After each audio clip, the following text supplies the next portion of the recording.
আসসালামু আলাইকুম। আবারও দুইটি বেসরকারি চাকরির নিয়োগ বিজ্ঞপ্তির তথ্য নিয়ে হাজির হলাম। বসুন্ধরা গ্রুপ এবং গাকের দুইটি নিয়োগ বিজ্ঞপ্তি। আমরা নিয়োগ বিজ্ঞপ্তিতে চলে যাচ্ছি। বিজ্ঞপ্তিগুলো আমার কাছে ডাউনলোড করা আছে, আমি সরাসরি সেখানে চলে যাচ্ছি। প্রথম বসুন্ধরা গ্রুপের নিয়োগ বিজ্ঞপ্তিটা দেখি।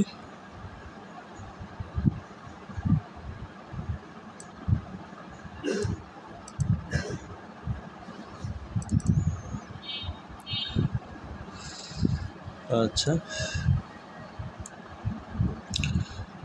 ওনারা অপারেটর নিচ্ছেন, ফিলিং মেশিন গ্রেড 1 অষ্টম শ্রেণী পাস। মোটামুটি সব যা আছে সবগুলোই অষ্টম শ্রেণী পাস নিচ্ছেন। অভিজ্ঞতা 1 বছর থেকে 3 বছর পর্যন্ত অভিজ্ঞতা। অপারেটর, জুনিয়র অপারেটর গ্রেড 2, আবার অপারেটর, ক্যাপ সিল মেশিন, বিভিন্ন পর্যায়ের অপারেটর নিচ্ছেন ওনারা। Junior operator, cap seal machine, আবার অপারেটর লেভেল মেশিন, এমন করে অপারেটর পদে বেশ কয়েকটা অপারেটর পদে নিয়োগ নিচ্ছেন। প্লাম্বার নিচ্ছেন গ্রেড 1-এর সিভিল একটি, সব অষ্টম শ্রেণী পাস। আচ্ছা, আবার প্রোডাকশনেও অপারেটর নিচ্ছেন, জুনিয়র অপারেটর নিচ্ছেন, সেগুলো অষ্টম শ্রেণী পাস। আচ্ছা, যেগুলো অপারেটর সেগুলো 3 বছর চাচ্ছেন, আর যেগুলো জুনিয়র অপারেটর সেগুলো 1 বছর অভিজ্ঞতা চাচ্ছেন। বেতন আলোচনা সাপেক্ষে আগ্রহী প্রার্থীগণকে সদ্য তোলা 2 কপি পাসপোর্ট সাইজের ছবি, জীবন বৃত্তান্ত, শিক্ষাগত যোগ্যতা ও জাতীয় পরিচয়পত্র সহ আবেদনপত্র খামের উপর পদবি উল্লেখ করে, এই পদগুলো উল্লেখ করে দিতে হবে। আগামী 16/8/2024 তারিখ বিকেল 5 ঘটিকার মধ্যে নিম্নত ঠিকানা বলতে এটাকে বোঝাচ্ছে মানব সম্পদ বিভাগ, sector A, Bashundhara industrial headquarter 2, plot 56A, block C, Umme Kulsum road, Bashundhara আবাসিক এলাকা, ঢাকা। এই ঠিকানা বরাবর আগামী 16 তারিখের মধ্যে বিকেল 5 ঘটিকার মধ্যে যেসব জিনিস বললো, ছবি, জীবন বৃত্তান্ত, শিক্ষাগত যোগ্যতা সনদ সব কিছু সহ খামের উপর পদবীর নাম অবশ্যই লিখে পাঠাবেন। আগ্রহী প্রার্থীগণ অবশ্যই চেষ্টা করবেন যথাসময়ে আবেদনটা পৌঁছানোর জন্য। তারপর আমরা গাকের একটি নিয়োগ বিজ্ঞপ্তি দেখব। এখানে অসংখ্য পদে লোক নিচ্ছেন। অসংখ্য বলতে দুঃখিত, আমি অসংখ্য বলতে প্রায় 500-600 পদ হবে। যেমন সিনিয়র শাখা ব্যবস্থাপক, পদসংখ্যা 25টি, বয়স সর্বোচ্চ এত, শিক্ষাগত যোগ্যতা এখানে দেওয়া আছে, বেতন সর্বসাকুল্যে কত টাকা পাবেন সেটাও দেওয়া আছে।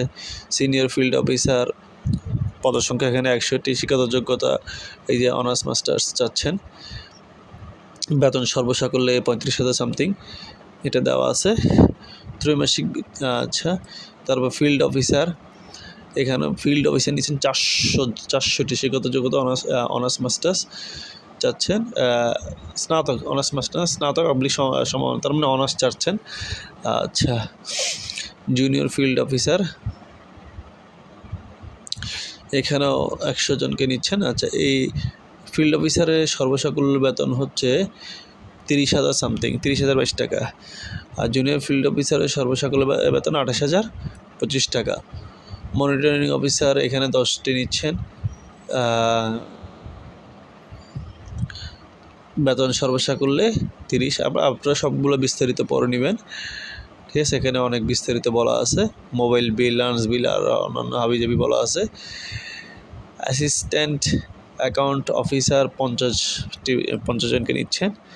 এই তো প্রার্থীদের মোটরসাইকেল চালানো পারদর্শী হতে হবে, কম্পিউটার বেসিক ধারণা ও ইন্টারনেট ব্যবহার জানা থাকতে হবে। উক্ত পদসমূহের ক্ষেত্রে মাসিক নির্ধারিত বেতন ছাড়াও আরও অন্যান্য সুবিধা থাকবে। 3টি ভাতা থাকবে, জিপিএফ থাকবে, গ্র্যাজুয়েট ফান্ড থাকবে, যাতায়াত ভাতা থাকবে, দূরত্ব ভাতা থাকবে, সিটি অ্যালাউন্স থাকবে, লিভ এনক্যাশমেন্ট থাকবে, এরকম অন্যান্য সুবিধাগুলো থাকবে। আচ্ছা,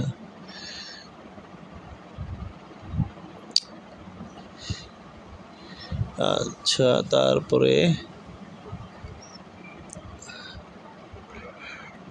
শিক্ষাগত যোগ্যতা জাতীয় পরিচয়পত্র সত্যতা আছে। কীভাবে আবেদন করবেন আমরা একটু দেখি।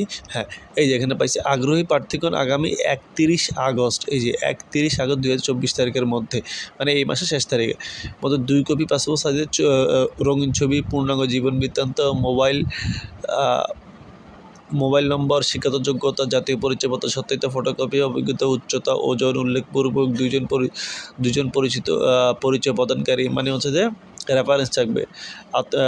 আত্মীয় নন এমন ব্যক্তি, যেমন আপনার কোনো একজন আগের কোম্পানির অফিসার হতে পারে, তার নয়তো বা আপনার বিশ্ববিদ্যালয়ের শিক্ষক হতে পারেন, এমন ব্যক্তিদেরকে 2জন পরিচয় প্রদানকারী ব্যক্তি, তাদের ডিটেলসটা দিয়ে দিবেন সিভির মধ্যে, তাদের নাম, পদবি, কোন প্রতিষ্ঠানের নাম, এরকম মোবাইল নাম্বার, মেল অ্যাড্রেস, এগুলো সহ দিয়ে দিবেন। আচ্ছা, মোবাইল নম্বর সহ আবেদনপত্রের খামের উপরে পদের নাম, নিজ জেলা ও পরীক্ষা কেন্দ্রের নাম উল্লেখ করতে হবে। ঠিক আছে। আচ্ছা, পরীক্ষা কেন্দ্রের নাম বলতে হচ্ছে যে এই যে এখানে ঢাকা, চট্টগ্রাম, ময়মনসিংহ। আচ্ছা, বাছাইকৃত প্রার্থীদের নিয়োগ পরীক্ষা যশোর, ঢাকা ও বগুড়া অনুষ্ঠিত হবে। এই 3টে কেন্দ্রে যে 3টা কেন্দ্রের যে কোনো একটা কেন্দ্রে যার যেটা সহজ হয় সেটা উল্লেখ করে আবেদনপত্র প্রেরণ করতে হবে। আচ্ছা, ঠিক আছে, আপনারা পুরো বিষয়টা পড়ে নেবেন। আমি যেহেতু আস্তে আস্তে আপনার যে অংশটা পড়া প্রয়োজন ওই অংশ ভিডিও পজ করে অবশ্যই আপনারা দেখে নেবেন। ধন্যবাদ সবাইকে। আসসালামু আলাইকুম।